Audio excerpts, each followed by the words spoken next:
any moment. Now. Now. Huzzah! I see it!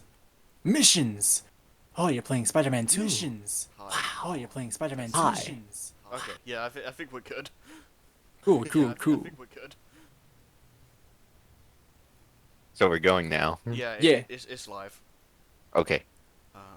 What I can do is boost up my mic a bit.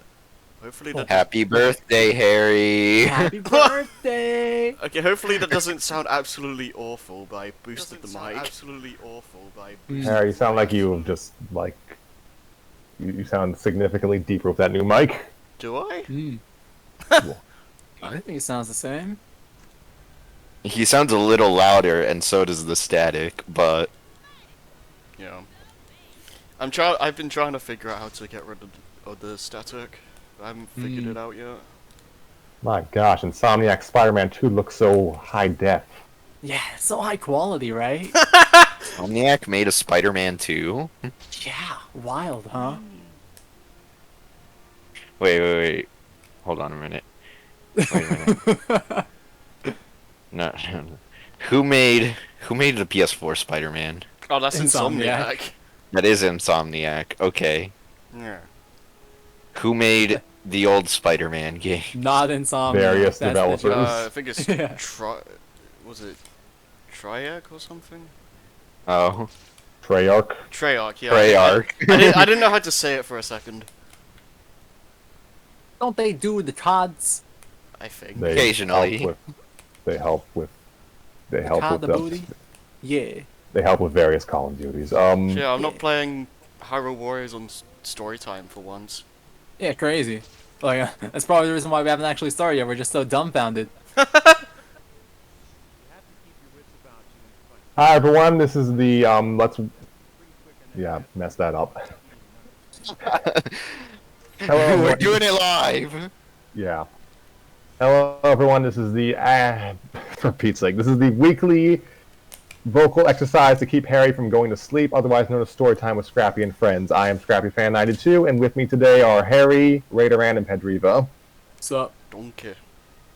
So Well, yeah, last time we didn't revisit, we debuted a Mortal Kombat story from Archive of Our Own called In Your Shadow. The story focuses on Sub-Zero Kuai Liang teaming up with his brother/nemesis Noob Saibot as they travel to the Nether Realm. So, yeah, we're just continuing that. And just remember, continuing is spelled with a K. Yeah, yeah. the combat continues. So, yeah, once again, someone else is over for narration because screw that noise. I'm not doing it today. It's been dumped on me. I shall be Shall I? reprising. Yes.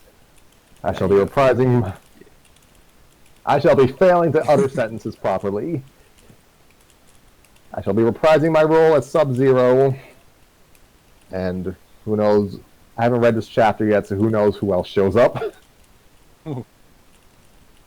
Hopefully So. nobody. So shall I begin? By all means. Whenever you Alright. want. This right here is Chapter 2, Life in the Underworld. They came upon the portal suddenly. It gaped wide, a slowly spinning vortex of mutating purple. Its mouth was an indistinct murky black. It stood as a startling anomaly, blaring his alienness against the still snowy quiet that Kuai Liang knew so well. He studied it. He had been through a number of portals before, but that was some time ago now, and they had never been to the Nether Realm, and never in the current company. Noob Saibot was striding purposefully toward its yawning abyss. Kuai could not believe there was going to be no more discussion of this before the plan went underway. Wait. He said. The Wraith turned slowly and set Kuai with his empty stare. What am I to do in there? Should I just follow? Or keep a distance? The Wraith's shadow emerged from the ground. It walked up close to Kuai and pointed two fingers to Kuai's eyes, then pointed to itself. Kwai tried to glance around it to confirm what was meant with the wraith. The shadow gripped his chin suddenly and turned his face firmly to look into its own. Kwai's eyes widened in surprise as he felt the cold, oily texture of its fingers. He knew the shadow had a substance to it, having felt its weight thrown at him in the past. This was much more strange, though, much more personal. He allowed himself, for this first time, to consider that the shadow was also somehow part of his brother, part of who he was. He opened his mouth, but the shade pressed a finger to his mask for silence. It shook its head. Kwai regarded the flowing dark that made up the shadow's form with steady wariness. He nodded, though, and the shadow released him. It indicated that Kwai should follow and mimic it. When he stepped through the portal, Kwai felt the world bend and distort around him. All his breath was ripped from him, and he felt his head heave heavy. That's a combination. With a sudden bombardment of grasping grips, all reaching to take a piece of him. He clasped his skull, eyes wide as he tried to fight off the intrusions. A vicious stab of unbelonging resounded through his bones. A sudden urge to throw himself back through the portal spiraled through his mind. He felt invasive fingers reaching into him, and whispers beckoning him in a multitude of directions. Flashes of events spun before his eyes. Memories collided simultaneously and threatened to overload his senses. He tried to gasp and shudder for breath, but could not. His heart fluttered furiously. He sent ice through his fingers, over his hands, and up over all his skin. He let its cold familiarity run through him. He settled his mind, drew himself together, and set his will firm and binding. Whatever the intrusion was, he meant to fight it as he would anything else. Immediately, the whispers subsided and the taxation on his thoughts receded.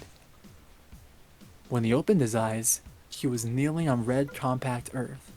Everything around him felt tenuous, as if in a moment it might break apart. Red rocks stood stark beside simmering pits of exposed lava that hissed and burst with occasional plumes of sulphurous steam. The sky above was empty and faceless, and Kwai could not tell if it belonged to the outside or inside. It was merely blank and half obscured by fuming vents of black smoke. His attention focused on his brother. Both he and his shadow were looking down on him. Kwai thought for a moment he saw something like concern in the raised eyes. Kwai stood uncertainly and put a hand to his head.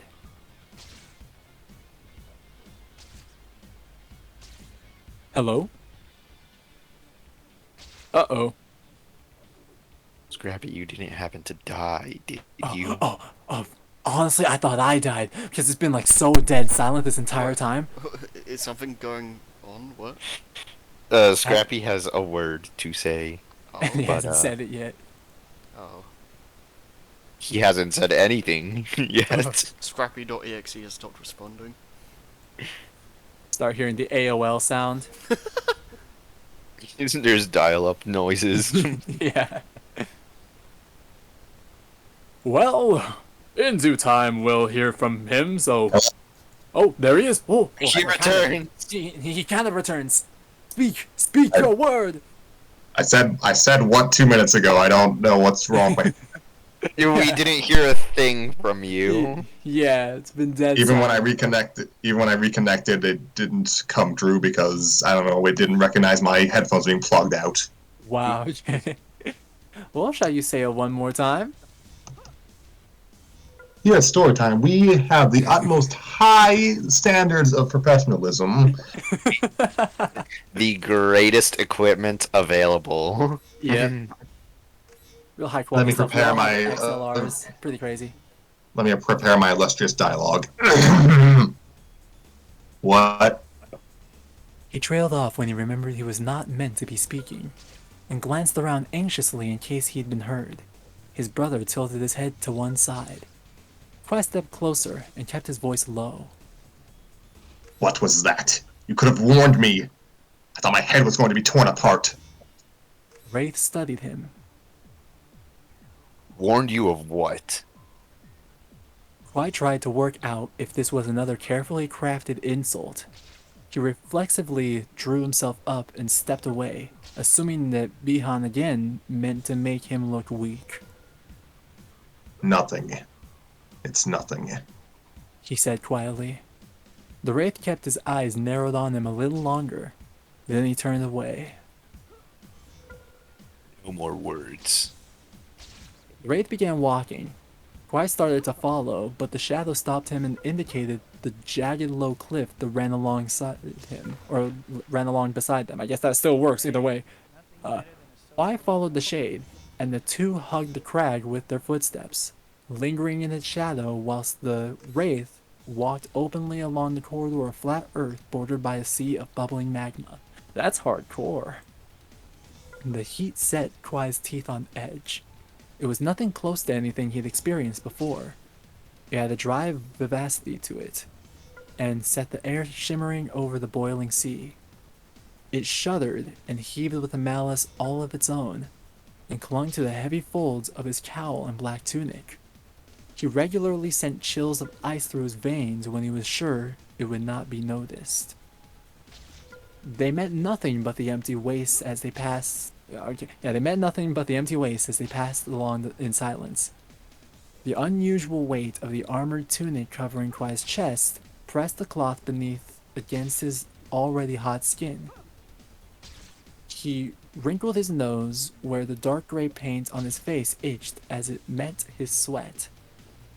All his personal discomforts flushed from his mind when he felt the slick, oily grip of the shade on his bicep. It indicated. The crag. That's just a sentence. It indicated. Okay. The crag broke away to rove off to the right, while Noob continued forward.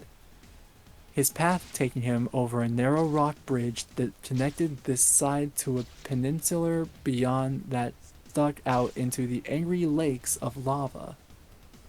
Kwai followed the Shade's lead. The two kept distance from the Wraith, mimicking his stride as they trailed him. As they descended down the slope of the bridge, Kwai saw his brother stiffen. Immediately he scanned the new bank for signs of movement. He saw nothing. When he reached the far side, Noob stopped before a large leaning rock that sent the path ahead into shadow. Show yourself. His voice was less ghostly here, Kwai realized. It sounded much more like Bihan and less an undead wraith.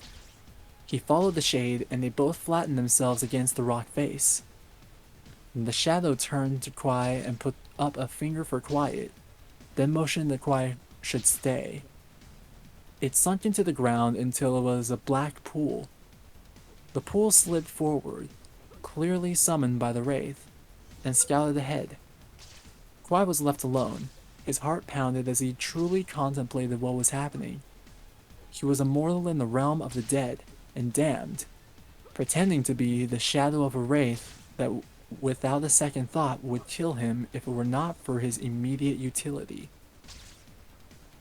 He steadied his nerves and kept his eyes trained on his brother, who stood very still and alert. All at once, his posture relaxed and he folded his arms into an attitude Kwai knew only too well indicated his dismissive displeasure. A woman's voice yelped from around the corner, and she came into view, bowled over by a kick from the shadow. She was lean, pretty even, with dark tattoo markings curling about her pale face framed by two-toned hair. Kwai was surprised to see anyone in this realm looking so human. He was widely wary, though. This was not a place one made assumptions lightly.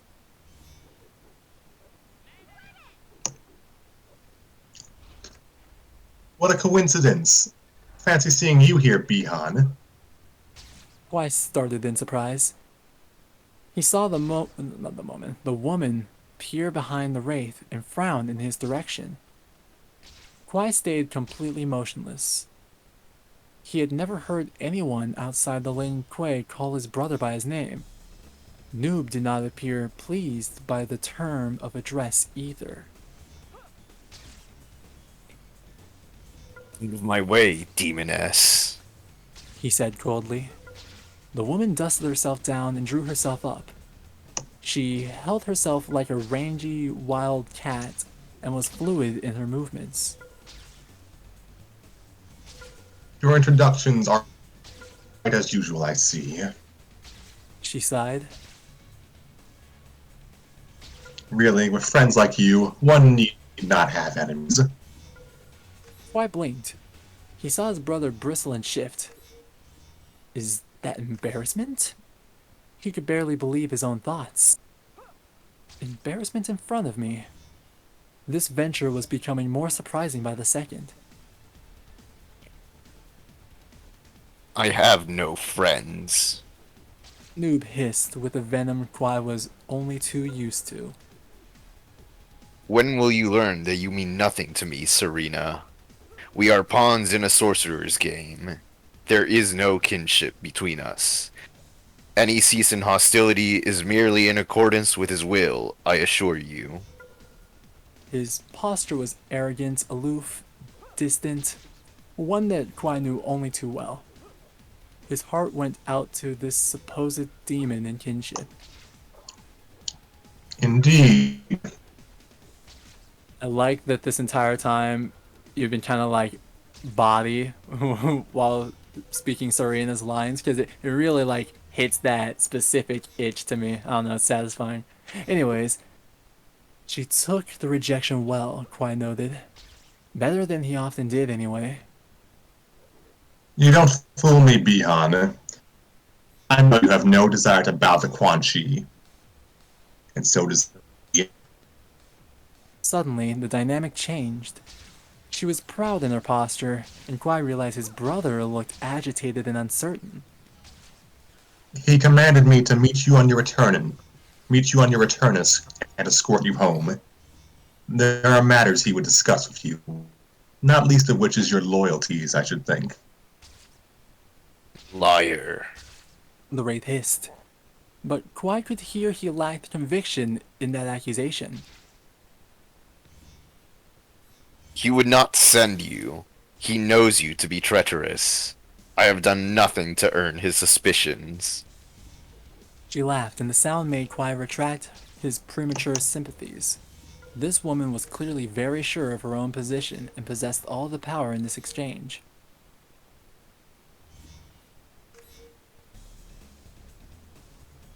I see.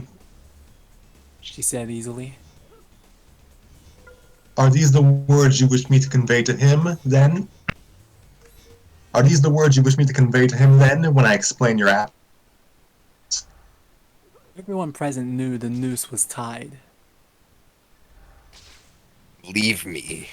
Noob spat. I will report to Quan Chi, but not with you. Get out of my sight unless you want to go begging to Quan Chi to reform a human body for you. Kwai frowned in confusion. The woman only laughed. You wish, Bihan. She glanced one more with suspicion towards the shadows where Kwai crouched, before turning and walking away with a cool bounce to her step. Kwai remained very quiet, trying to make sense of the encounter. A moment later, his brother's shadow formed beside him. He found himself both disturbed and relieved by the sight. The two crept closer to the wraith, who turned his head slightly toward them. There's been a change of plan. The wraith said softly. We're making a brief detour. You're not serious. You can't be thinking of going to Quan Chi's fortress. Kwai's mask was close to the wraith's ear as he tried to keep his voice as quiet as possible.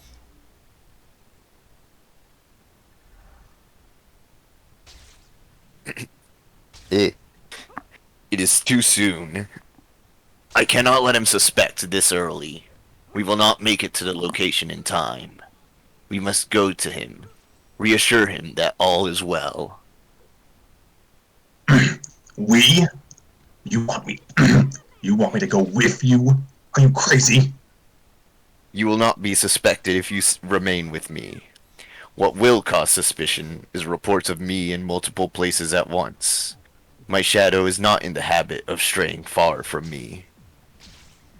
But beyond what you will know it. Surely he will sense that I am alive. Shh. The word was strangely comforting. It reminded Kwai of older times. Times when he put his worries aside and trusted in his brother to solve situations for him.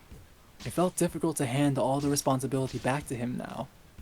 He was used to relying on himself. An entire temple of assassins and those in training looked up to him as Grand Master and put that trust in him. It had been a daunting responsibility to take on, but one that he had taken extremely seriously. Despite being the one who had always pushed to distance the brothers since his death, Bihan somehow expected Kwai to slot back easily into being the child that had traipsed. I've never seen this word in my life before. Is it traipsed? Uh, I'm just gonna say traipsed yeah, around behind him. that's the word. Okay. He's more captive to the past than I am, Kwai thought in frustration. I should probably, let you guys read those parts, but it's kind of tough. It is some way to the fortress from here. Quan Chi will be expecting me to move more quickly than I can with you. I usually teleport short distances and make the journey swiftly. It will take some hours to do by foot, and the way is treacherous. Be wary. Serena may be spying on our progress at intervals and reporting back to her master.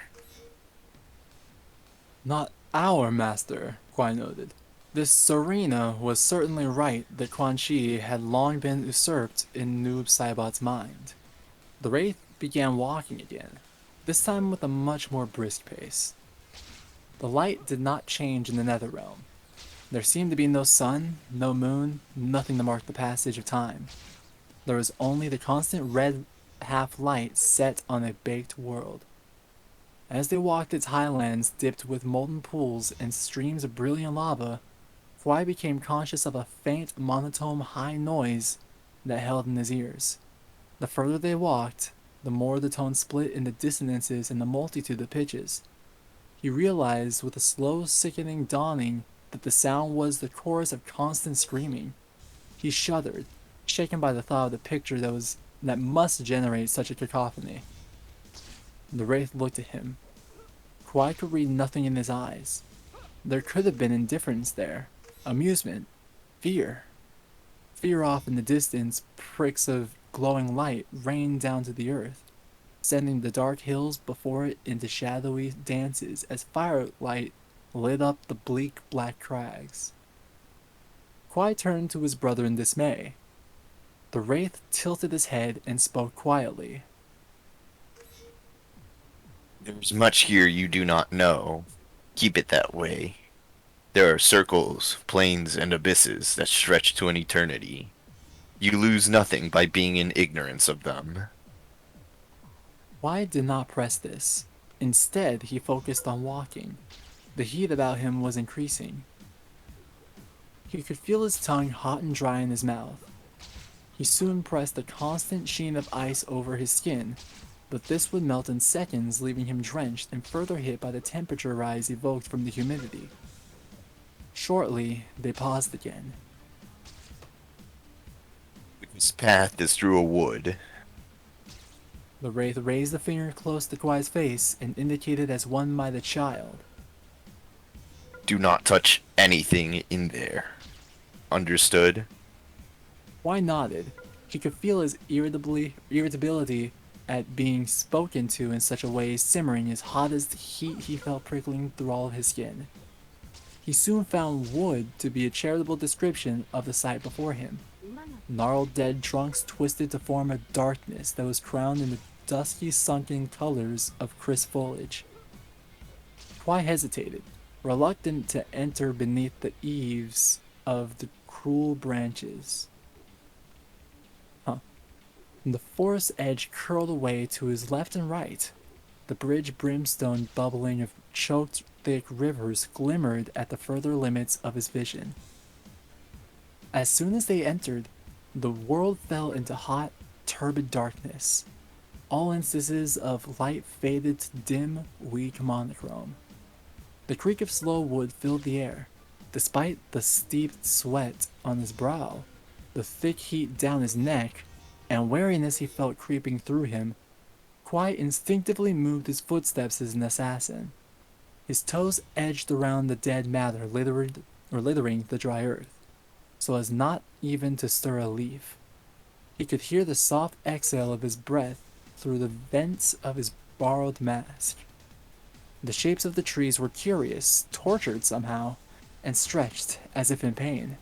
In the filtered films of light, he glimpsed stranger shapes still. Knots in old branchwork, the recollected features, here a bulbous, round nose, there the contorted lips of a wide open mouth, here the unseeing eyes of smooth, empty bark. The wood groaned all about him.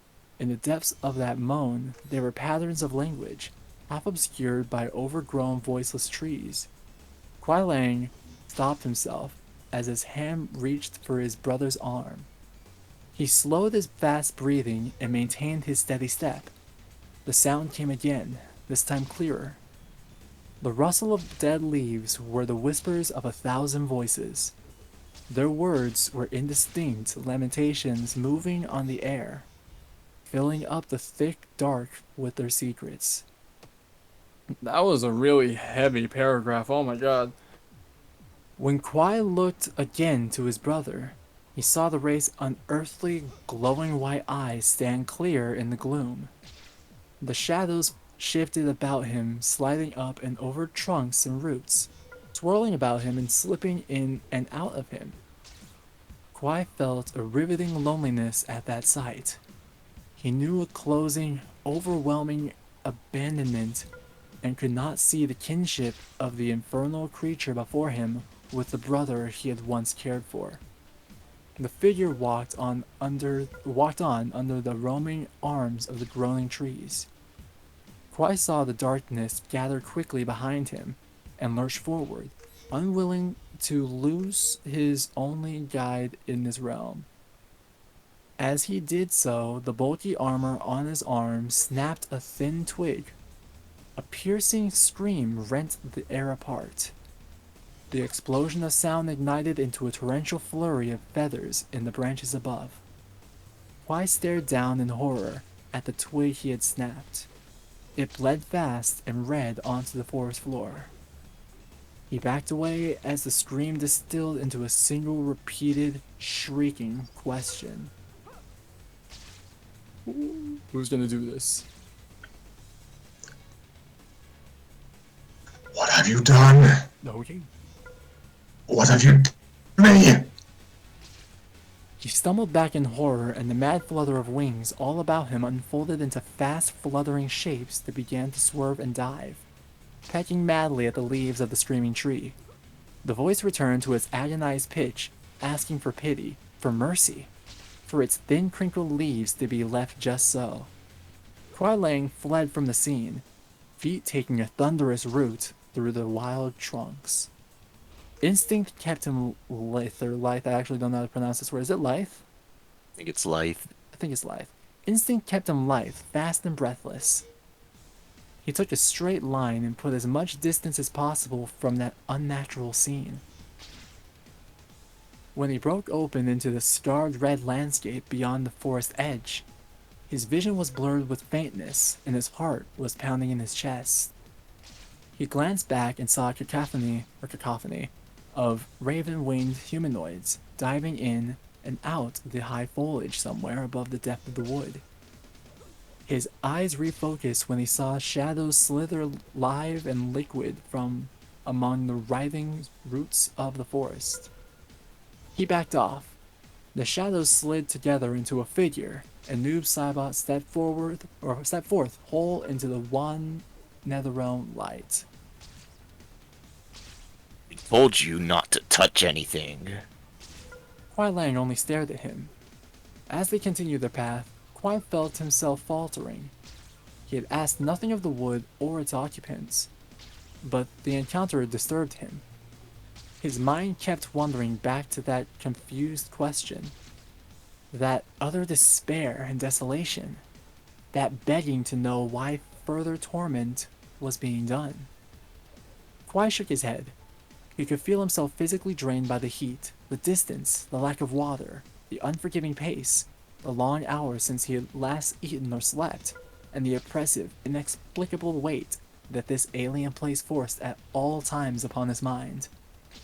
He realized that, in death, it might well be that his brother experienced none of these difficulties, and in his usual arrogance, may well have forgotten that a mortal did.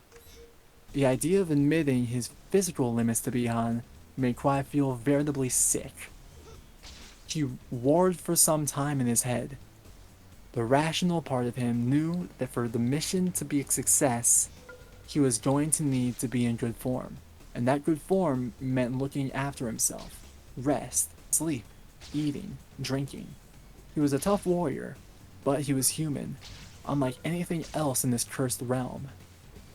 His pride seemed to be a lot taller than he remembered it being. He could hear it screaming with all those tortured Netherrealm souls every time he considered stopping the Wraith. A dread inside him realized his pride might be strong enough to kill him. It would be ironic, he thought, to die of exhaustion in hell. I forgot the word. There it is. He pushed himself on even though his limbs felt increasingly sapped of strength. He tried to push himself to endure the heat without summoning ice, willing himself to accept that the momentary relief would only add to the problem when the ice melted. Spots danced across his vision, and he only vaguely recalled the twisting shapes of his surroundings. Mockeries of mountains leant lopsided and played with the horizon, sometimes appearing to be close and other times far away. No living thing grew, and only the shadows interrupted the red that caked all in its burnt cloak. Kwai stumbled. The shadow stared at him. Kwai put his head down and walked on. For the second time, he felt himself swung roughly back against a solid substance, head cracking back, whilst his vision reeled a moment too slow. He heard himself groan at the impact, but still brought his arms up to defend himself. His movement was sluggish. What is wrong with you? The Wraith hissed in a conspiratorial undertone. Kwai said nothing. His swimming vision focused on the Wraith's bright eyes.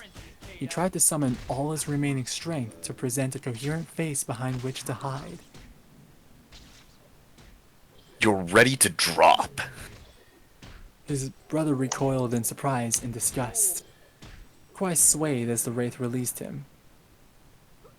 I am not. His voice sounded cracked and exhausted. He felt himself grabbed roughly by both arms and tugged in a direction. The next thing he felt was the cool, welcome splash of water on his face. He grasped eagerly for the water, but was fought down by strong arms. For a moment his lips quivered in anticipation. Then the rim of a vessel was offered to them, and he drank long and deep. He made a noise when the water was taken from him. Not too fast. He heard his brother's voice and relaxed in its safety. The water sent cold spikes of reality through him as he recalled where he was and who he was with. He jerked upright when he realized his head was being propped up. His vision swam, but he scrambled away quickly. He saw that he was in a darkened cave, almost spherical in its shape, and lit only by the dull light of magma away beyond its low entrance. The Wraith was knelt on one knee with the shallow bowl of water in one hand.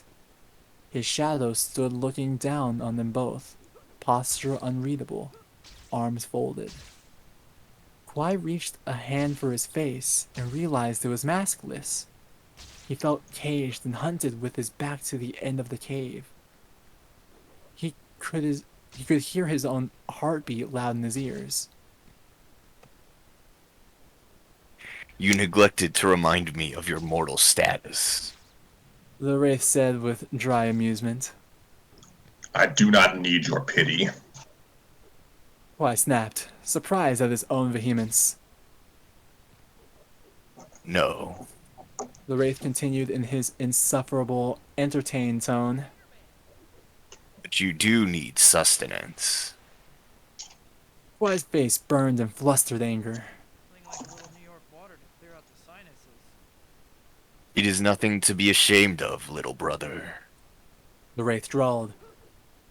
This was the first time the undead specter had ever called him brother. Kwai did not miss its very deliberate use, a distinct parallel to an earlier life where the older brother had always called him out as weaker. His face stormed with a real anger, and he would have acted on... Let me just restart that. His face stormed with a real anger he would have acted on had his limbs not been so sapped of strength. The Wraith saw the fury in his face and laughed. What is going on back there? Sorry. It's the sounds of the nether realm. Yeah, that's the sound of the Netherrealm right there. We figured it out. We may not have ever played Mortal Kombat, but we know what it sounds like now. Freaking I think they own the place. Go on. Yeah, it's you, Rado. Oh, you finished the paragraph. Okay. Yeah. Now sleep. When you wake, I will have food you can eat. You skipped a part. Did I? Oh Yeah, my there's god. Enough of this. I'm... Enough of this. Sleep, Kwai. You are of no use to me in this state. Kwai fumed in silence. His eyes strayed of their own accord and lingered on the dish in the Wraith's hand. The Wraith tilted his head and a low chuckle passed from him. His shadow stepped forward, retrieved the bowl, and handed it to Kwai.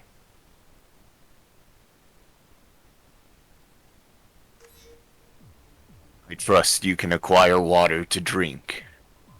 The Wraith gave. Kwai nodded, removed the glove and chilled the air, summoning condensation to his fist and pumping ice into the small vessel. The fractals melted in moments to clear water. Before he sipped, he caught a glimpse of himself in the still, pure surface. He was surprised to see his brother's reflection looking back at him. The cowl and gray paint pushed past surface detail and brought out the strong familial resemblance. For just a fraction, he felt lost, like his identity was slipping away from him, like he had really become the man whose name he had taken, whose identity he had assumed long before his foolhardy expedition into the Netherrealm. He drank and sighed as the cool water spilled welcome down his parched throat. Now sleep. When you wake, I will have food you can eat. You're leaving? The words escaped him before he could think. Only for a short while. The Wraith mercifully did not exploit his concern, though Kwai doubted that was a conscious effort.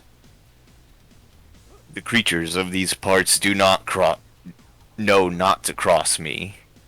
I will keep the cave entrance covered at all times, just to be sure. Nothing can be trusted here. Soporific lethargy was seeping into Kwai's limbs. It's a lot hotter here than I thought it would be. He said sleepily. He watched through half-closed eyes as his brother considered this. I... The Wraith's eyes narrowed as if struggling with something. I vaguely recall. Kwai tried to blink his eyes open. He wanted to be awake to hear that human-sounding admission. I came here once as a mortal. It was hot, I think. And the ice only melted. And became human. Kwai murmured. Yes. The Wraith considered. I had to keep a continual layer of ice over my skin, but the effort was very draining. In the end, I worked out times and places that were cooler, took regular breaks, and always set off with ice layered thick over my vital organs. I didn't think of that. Kwai admitted. No. Well, that doesn't surprise me. Ingenuity in the moment was never a strong point of yours. And patience was never yours. Huh. Be quiet now and rest. Kwai's eyes tripped shut, and he curled his body up defensively as he left himself lie on the hard ground. Yeah, whatever. What about Quan Chi? His eyes flickered open, as his mind fought to still work through the problems they faced through his body objective, though his body objective. Isn't he expecting you if you don't turn up? Kuai Lang. Sorry. Yes, I will sleep. Sorry. Sleep did not belong to the realm of the dead and, as such, did not behave normally. Kuai Lang discovered this to his dismay when he found himself immediately almost lucidly present in what he hoped was his own mind. His first thought was one of relief. Familiar blank snow banked up around him, broken only by the long, regular shadows of dark pines. A stiff Himalayan wind kicked up old flakes and pushed them as it wished, causing shifts in the shapes of the drifts around him. That could be a rap bar. Not gonna lie, that felt weird to read. He looked up and saw the familiar great gray stone bulwarks of the temple walls. He smiled at the safety they evoked, a stability and certainly so far removed from the oddities of recent. His brow furrowed when he saw the banners upon the stout watchtowers, though. They belonged to the previous Grandmaster. Slowly, all the associated safety and calm drained from him until he was left only with dread. What was this? What was he meant to be doing? Was he late? The thought of earning the Grandmaster's ire chilled him and set a fast pace in his heart. He looked down. His arms wore the thin, wiry muscles of childhood, and his figure had the awkward lean of starting adolescence. Why am I outside the walls? I'm not allowed to be here. If they find out But he'd been outside once before he came of age. He recalled now as he turned and looked over his shoulder. A young, powerfully built man stood with hands on his hands on his hips, dressed in a tunic, the shade of deep winter skies before thick storms.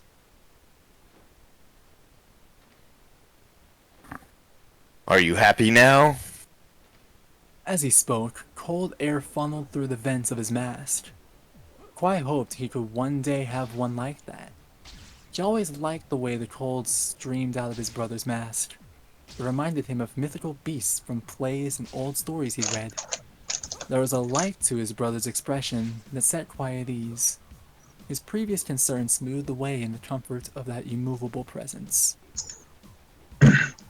I never dreamed that it looked I never dreamed that it looked like this. Our temple is the most beautiful building in the world. Ha! His brother scoffed. You've never even seen another building before. I've seen them in books and paintings, Kwai said defensively. and none ever looked like this. From the outside, it looks like a fortress. And look at the way the snow tries to stack up. Look at the way the snow tries to stack up the sides but cannot reach. And the trees are all dwarfed by the towers. Nothing can defeat the Lin Kuei. Alright, we have a true lover of architecture among us. Let's get back before someone realizes you've gone. Do we have to? Can we just stay a bit longer? Looking at the temple from here, I feel so free. His brother glanced at him. What do you mean? The young Kwai sighed, and without really thinking, said, I don't know. I never thought about it until now, but those walls have always been there around me. I like the feel of them not being there. I like the wind. I like the cold. I like the way the snow crunches without there being stone underneath. And I like and I like there not being anyone to tell me off. He let out a muffled cry as Bihan gave him a playful but weighted punch to the shoulder. I can still tell you off, moron. Now come on. His brother's face had something serious and concerned still lingering in it, Kwai recalled. All faded to the calm of pale snow, though, and the memory fell away. Kwai sat up quickly. He felt as though only a few minutes had passed, but knew from the rejuvenated feel of his limbs that it must have been considerably longer. It was darker than he remembered it being. Bihan? He received a deadening punch to his shoulder. He swore as he nursed it. His brother's shadow stood next to him, eyes narrowed. Kwai turned away, muttering. The wraith entered moments later carrying a suspect-looking long bone fleshed with charred meat. What is that? Kwai recoiled. Definitely cooked. Noob offered it to him. Are you crazy? Is that human? It's food. Eat it or go hungry. I don't care which, but if you can't stand upright... If you can't stand upright and... fuck. If you can't stand upright, you do what now? If I can't stand upright and talk, I'm gonna destroy myself. If you can't stand upright and fight, I'll kill you myself. That sobered Kwai right up. He remembered he was in the heat of hell, that his brother was dead, and that all he had was a fool's mission and a fool's hope. He knelt and breathed slowly. He recalled the first feeling of standing beyond the temple walls and the freedom that went with it. He was here under that same freedom, he reminded himself. He was here because he chose to be. He reached out and took the meat. He ate silently. When he was done, he filled his bowl with ice and drank its cool water. He replaced his mask. I am ready. The wraith nodded and they stepped out into the world beyond. Immediately, hot air hit him and caused Kwai to wrinkle his nose. A thin, sulfurous stream bubbled by the bubbled by the cave mouth. The sky above was striated, that's another crazy word. Shades of orange, thick lemon yellow and remorseless red. All the shadows went to purple under its strange color. Kwai recalled his brother's words from last night and flexed his fists in his gloves. He forced the cold through his veins and built a thick wrap of ice about his chest.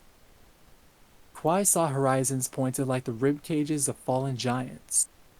Speeding toward those skylines were rivers of blood that contorted with the faces of those fallen long ago. The low moans of the Ragini slunk by with the slow flow of the stream. Rock and baked, cracked earth, reared in slumped stacks that had shaped themselves to the suffering all around. Hey, Robbie. They resembled shocked skulls and grasping fingers, like a body newly burned and disbelieving. Kwai wondered if that had been his brother's expression as he died before, prematurely brought to his realm and roasted to death by the undead servant of Quan Chi, Scorpion. He told him to get over here. He hardened inside with cold anger. His anger was only momentary as he looked at the howling skull rocks. Bihan had died here alone, far from the realm of mortals, in the peace of the winter they had both loved. He had died with the sight of what was about to come lined up about him, ready to take a piece of him. I should have been there for him. I should have been there to stop this. I am here this time. You're taking your own fate into your hands once more. This time I won't let you do it alone. Even if it kills us, you're not alone this time. The fortress reached as a spiked black crown clawing for a dawn that never graced the sky. The red ripples of sliding lava lit its obsidian obelisks with the memory of flames. Nice, nice place. Kuai Lang whispered. Quiet. Bihan snapped. Kuai heard something like fear in his brother's voice. His inside sunk. His brother was not easily disturbed. This was going to be every bit as bad as it looked. In there, if you so much as breathe and it's heard. Kuai looked at him with sudden concern. He was definitely going to have to breathe. He had not thought of that as a problem until now. Don't worry. The Wraith read him easily. I have everything under control. Just do exactly as you're told, and there will be no problems. Understood? Kuai nodded shortly. His eyes returned to the pinnacles of the fortress. Follow behind with Cybot when we first enter. Do as he does. When we are before Quan Chi. Can't I stay outside? It would be so much easier. I could at least stay outside whilst you went in to see Quan. Don't interrupt me. Sorry. Kuai said without thinking. When we are before Quan Chi, walk beside me. You do not have to mimic my movements, but only look straight forward, and do not look the sorcerer in the eye. I will deal with all else. It is imperative that you do this. Am I clear? Yes, Bihan. He said automatically, then retracted in realization. Sorry, I mean... Quiet. From now on, only quiet. Kuai immediately bent himself into stealth, ready to move in perfect silence. The Wraith shook his head in exasperation and strode boldly forward. Kuai hesitated before following suit. All his instincts cried for him to move with an assassin's stealth. As the black towers loomed closer, he had to keep reminding himself that in this place he was not Lin Kuei. He was the shadow of a creature that prided its place in a demonic hierarchy. Oh, I hear myself. Who's that? Noob Saibot did not sneak anywhere he could stride through, and looked down on another creature as he did so. Kuai felt giddy as they walked the steep ascending path that wound up the fortress. Magma rose to giant globules and burst in rains of fire far below them. Above, the sheer fingers of cruel towers cast all into deep shadow. For the first time, Kuai felt comforted by the way these shadows writhed and bent about this brother, collecting in his footsteps and shaping themselves to his will. This is his place. Hi, Betty. He kept reminding himself. He knows what he's doing. The fortress looked so large from the outside. Any jobs come up lately, Robbie? So much larger than the Lin Kuei temple. He thought of Bihan sneaking him out to see the temple in all its glory. I hope you sneak us out of this place as well as in. One too many of us has already died in this forsaken realm. And that's chapter 2! And scene. Wow, Yeah. Felt like it went by really quickly, honestly. I felt like that took forever. Yeah, Oh. that was like... That felt like a marathon for me because I'm not used to reading that much. Yeah, Usually I yeah, get like a couple lines. Yeah, There was a lot of narration there. Yeah. Yeah, it seems like Ped had to do most of that. Look at the notes though, it says lots of imagery drawn from Dante's Inferno for the story. Ooh. I don't know. Cool. I don't know much about the Inferno, so All I know is that it's some dude named Dante, you know. From the Devil May Cry I believe. series. Yeah. Anyway, Dante's Inferno is part of the Divine Comedy, I believe. Yeah. Yeah. Or Dante's This is Dimension. on Dante going through what, the 9 rings of hell? Yeah. Yeah, the 9 circles of hell. That's the Inferno. Yeah, the Nether Realm is like doesn't so much have circles of hell; it has planes of hell. Has triangles of hell. Squares of hell. Squares of hell. Oh, that's pretty advanced. Not gonna lie. Pentagons of hell. Ooh, Scary. we're reaching some crazy levels here. So They yeah, I likes can- geometry, you know. so yeah, this chapter and I guess the one after it is quite inspired by Mortal Kombat Mythology Sub-Zero, which was the franchise's first real spin-off game. Oh. It starred the original Sub-Zero basically before the events of the first Mortal Kombat. Raiden, the Thunder God, gave him the means to travel to the Netherrealm because mortals normally can't go there, but if they got a bit of evil in them, they can pass through a lot more easily. If they're a little evil, you too can go to hell. That makes sense to me. That makes perfect sense now that I think about it. That's how that works. Yeah, that's like exactly Yeah. how it works. Yeah. Like, it sounded like a good joke, but then like I thought about it, I was like, wait a minute, that's just the truth. I was saying that, like, yeah, this is a good joke before realizing actually that's how it works. Yeah. Alright, so how long have we been going for? About an A hour. little Yeah. under an hour. A little under an hour. Okay, okay. I mean, I'm If I fine. I remember- mean, I don't know how Harry feels. I'm okay stopping here. I think I have a bit of a stomach ache. Yeah. If I remember correctly, yeah. each chapter gets longer, so it's probably good to stop here. Probably, yeah. This is fine. Yeah, but we need Yeah. to talk for 3 more minutes just to get over that 1 hour mark. Yeah, the next chapter looks to be a little more dialogue heavy. Okay, so Oh joy! Will it be? Oh, thank After God. two I mean, oh, no. chunky narration paragraphs. Oh my God, I see all this dialogue. Oh, that seems so nice. I'll actually have time to drink my water. You know, I think I'll be taking over narration for the next chapter. I see how it is. I'm just gonna jump off a building and die, and we'll end it. You Jeez, gotta Harry. take 2.5 minutes to do Don't that. think that that's supposed to happen in Spider-Man, but okay. He just goes splat. Dead. He landed on he landed on his feet though. That's crazy. It's like that one quick time event in the 360 Spider-Man game. I can't remember what fucking game it was. I think it was Spider-Man 3. It's the one where he just drops. Yeah. Yes. And then I think it's MJ. I haven't seen the game in a long time.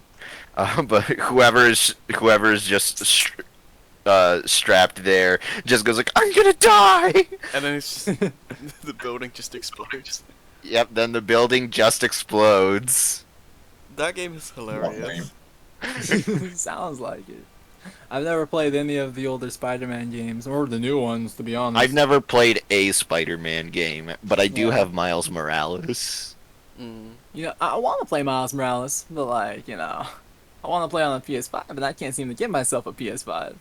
And Miles Morales on the PS5. Yeah, yeah, it's available on the PS5.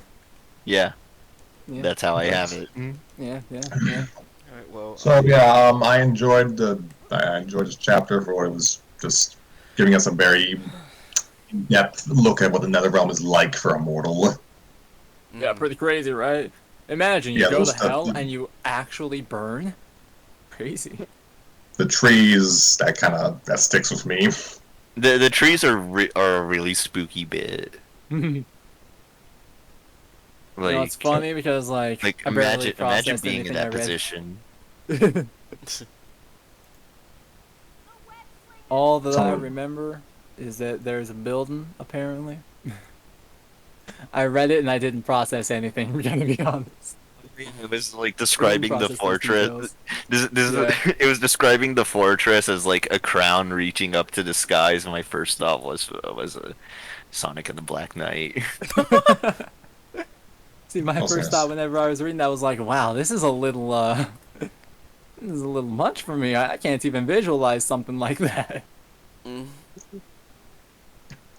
So yeah, It's what we call metal. metal.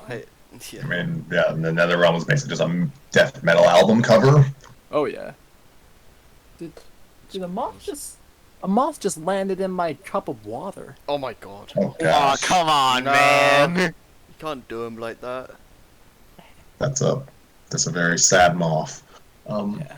Yeah, it's a dead moth now. It's drowning to death. That's what you get. But like, yeah.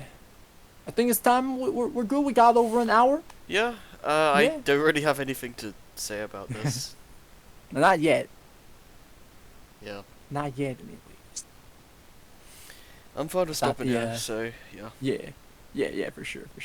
Thought the conversation with Serena was pretty cool. Just because it was a conversation.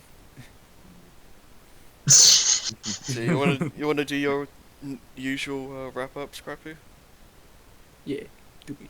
So yeah, I don't know what we're gonna do next episode because, well, we never know. Depends. Yeah. There, like, it is currently October 29th in my time zone. Like, I could It's the we 30th could for do, like, me. a Halloween. Like, provided Yeah. I'm not. Yeah, sorry, not really, but sorry. You know what? It was good timing for this chapter because we got all this. I don't want to say graphic because that implies like there's blood and guts everywhere, but it was very vivid. I mean, That's okay. the To word. be fair, he was possibly forced to eat human flesh. So Yeah, it Yeah. may have been human. it may have been human. Yeah. But okay. So like we did get this vivid description of the Nether Realm just in time for Halloween. Yeah. Yeah, Halloween?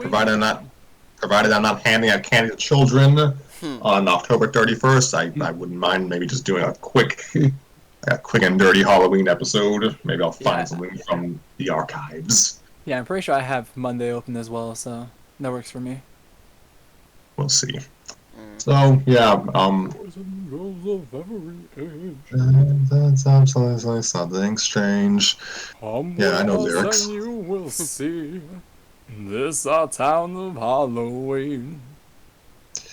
So yeah, I guess that's all I've got. I hope you all have a good night.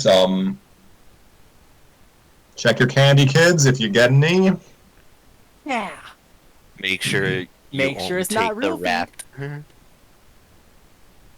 Always use the buddy system on Halloween and just have a good time. And don't accept any weird drinks from strangers.